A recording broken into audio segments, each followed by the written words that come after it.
Hello everyone, welcome back to my channel. আজ আমি আপনাদেরকে দেখাবো ঘরোয়া পদ্ধতিতে কিভাবে মোমো বানানো যায়, তার সাথে মোমোর যে ঝাল ঝাল চাটনিটা হয় সেই চাটনিটা, আর মোমোর সাথে যে স্যুপটা আমরা খাই মাংসর কিমা দিয়ে, সেই স্যুপটাও আমি তৈরি করে দেখাবো। তো প্রথমে চলো দেখে নেওয়া যাক। এখানে 3 বাটি মতো ময়দা নিয়েছি, স্বাদ মতো নুন আর উষ্ণ গরম জল দিয়ে ময়দাটাকে একটা সফট ডো তৈরি করে একটা সুতির ন্যাকড়া ভিজিয়ে জল ঝরিয়ে নিয়ে সেই ন্যাকড়াটা দিয়ে ভালো করে ময়দাটাকে ঢেকে রেখে দেবো। আর এদিকে বিনস, ক্যাপসিকাম, গাজর সব চপ করে নিচ্ছি, একদম মিহি করে কুচিয়ে নেব। আর পেঁয়াজটাকেও মিহি করে কুচিয়ে নেব। আর এদিকে দেখো একটা বাটিতে আমি 4টে মতো টমেটো আর 3টে মতো শুকনো লঙ্কা আর 4-5 কোয়া মতো রসুন দিয়ে এটাকে সেদ্ধ হতে দেব, যেহেতু চাটনিটা করব।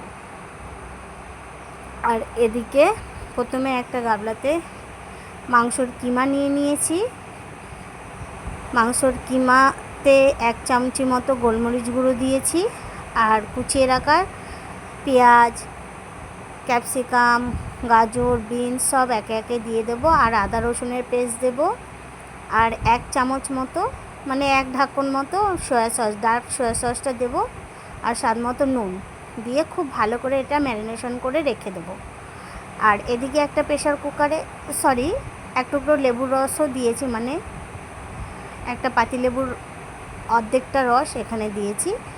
আর এদিকে প্রেশার কুকারে কিছুটা মাংসর কিমা নিয়ে তাতে পরিমাণ মতো নুন আর সব রকম সবজি দিয়ে এটাকে 4টে সিটি হতে দেব, 4টে কি 3টে। আর এদিকে সেদ্ধ হয়ে গেছে আমার টমেটো, শুকনো লঙ্কা, ওটাও একটা পেস্ট করে নেব। আর এদিকে দেখো, যাতে আমি স্যুপটা বানাবো তাতে আমি সাদা তেল দিয়ে কুচানো পেঁয়াজ আর আদা রসুন কুচানো দিয়ে খুব ভালো করে একটুখানি ভাজা ভাজা করে নিয়ে দিয়ে দিলাম জল, ঢেলে দিলাম এই সেদ্ধ করে রাখা স্যুপের ইয়েটা দিয়ে ঢেলে দিলাম, দিয়ে ওটাকে ফুটতে দিচ্ছি। তাতে গোলমরিচ গুঁড়ো অ্যাড করছি। আর এদিকে একটা কড়াইতে সাদা তেল দিয়ে পিষে রাখা টমেটোর পেস্টটা দিয়ে একটু কাশ্মীরি লঙ্কার গুঁড়ো আর স্বাদ মতো একটু নুন আর চিনি দিয়ে চাটনিটা একদম একটু শুকনো শুকনো করে নামিয়ে নেব। খুব শুকনোও নয়,